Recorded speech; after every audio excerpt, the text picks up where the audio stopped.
कल्पना कीजिए कि कोई आपके सामने आए और एक माता को लेकर एक ऐसा सवाल पूछे जो जो इतना वर्जित हो, इतना घिनौना हो कि सुनकर ही खून खौल जाए।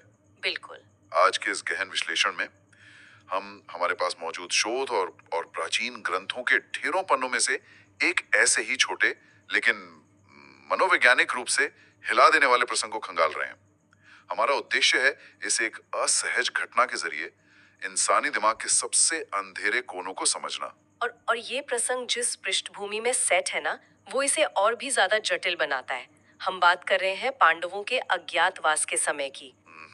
घने जंगल का माहौल है, अविवाहित पांडव हैं और उनके साथ उनकी माता कुंती हैं। यहाँ स्रोत सामग्री में ना एक बहुत ही रोचक जानकारी मिलती है कि कुंती को एक विशेष वरदान प्राप्त था। अच्छा, कैसा वरदान? वरदान ये था कि उम्र का उन पर कोई असर ही नहीं होता था। मतलब वो हमेशा 16 वर्ष की एक बेहद आकर्षक तरुणी जैसी दिखती थी। रुकिए, तो तो मतलब वो अपनी उम्र से बहुत छोटी और बेहद सुंदर दिखती थी, और वो भी उस एकांत जंगल में।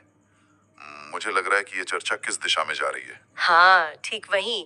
इसी स्थिति को देखकर एक व्यक्ति युधिष्ठिर के पास आता है और सीधा वार करता है। बाप रे! वो पूछता है कि तुम सभी युवा और अविवाहित हो, दिन रात अपनी इतनी सुंदर और युवा दिखने वाली माता के साथ रहते हो, तो क्या कभी तुम्हारे मन में कोई अशुभ विचार या उन्हें एक स्त्री के रूप में पाने की वासना पैदा नहीं होती? अरे बाप रे!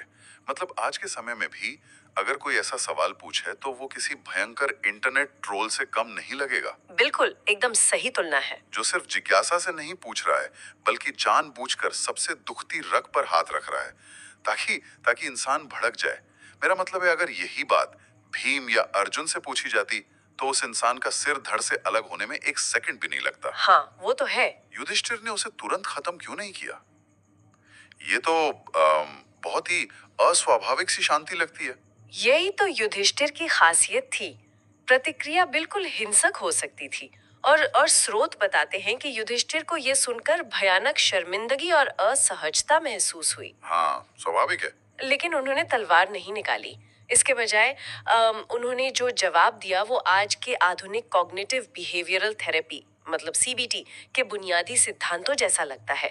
उन्होंने स्वीकार किया कि मन में इच्छाओं और अवांछित विचारों का जन्म लेना एक बिल्कुल स्वाभाविक प्रक्रिया है। मुझे ये बात थोड़ी हजम नहीं हो रही है।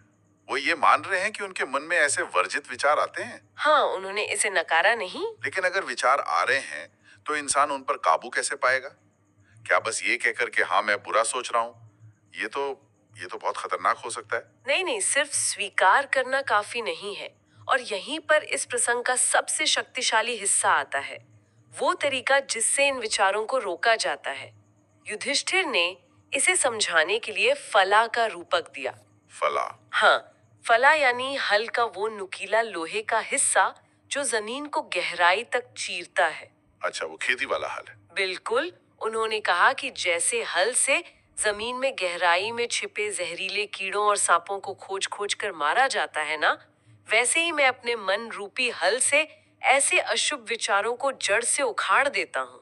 ओ, तो ये सिर्फ बुरे विचारों को दबाने या या उनसे नजर चुराने के बारे में नहीं है। बिल्कुल नहीं। ये तो एक बहुत ही सक्रिय और आक्रामक मानसिक प्रक्रिया है। एकदम सही कहा आपने। इसके पीछे का मनोविज्ञान समझिए। जब कोई बुरा विचार आता है तो इंसान अक्सर घबरा जाता है या उसे छिपाने की कोशिश करता है। ऐसा करने से वो विचार अब चेतन मन में और भी ज्यादा मजबूत हो जाता है। हाँ, वो कहते हैं ना कि जिस चीज से भागो वो उतना ही डराती है। बिल्कुल। युधिष्ठिर का तरीका ये है कि विचार को पैदा होते ही पहचानो, उस पे नजर रखो और उसे अपनी चेतना के फलास से चीर दो, इससे पहले कि वो विचार किसी कर्म या एक्शन में बदले। ये माइंडफुलनेस का एक बहुत ही व्यवहारिक रूप है। ये वाकई सोचने का नजरिया बदल देता है। अक्सर मन में कभी ना कभी ऐसे विचार आते ही हैं जिन पर खुद शर्म आए। हाँ, सबके साथ होता है। चाहे वो किसी पर अकारण गुस्सा हो, लालच हो या कुछ और। हम सोचने लगते हैं कि शायद हम ही बुरे हैं। लेकिन ये विश्लेषण बताता है कि अवांछित विचार आना कोई बीमारी नहीं है। असली समस्या उस मानसिक हल का ना होना है जो उन विचारों की सफाई कर सके। और यही इस पूरी चर्चा का सबसे बड़ा निष्कर्ष है। ये प्रसंग हमें याद दिलाता है कि सबसे भयंकर युद्ध बाहर मैदान में नहीं, बल्कि हर दिन हमारे अपने दिमाग के भीतर लड़े जाते हैं। सही कहा। और इसी से जुड़ा एक सवाल छोड़कर जाना चाहूंगा।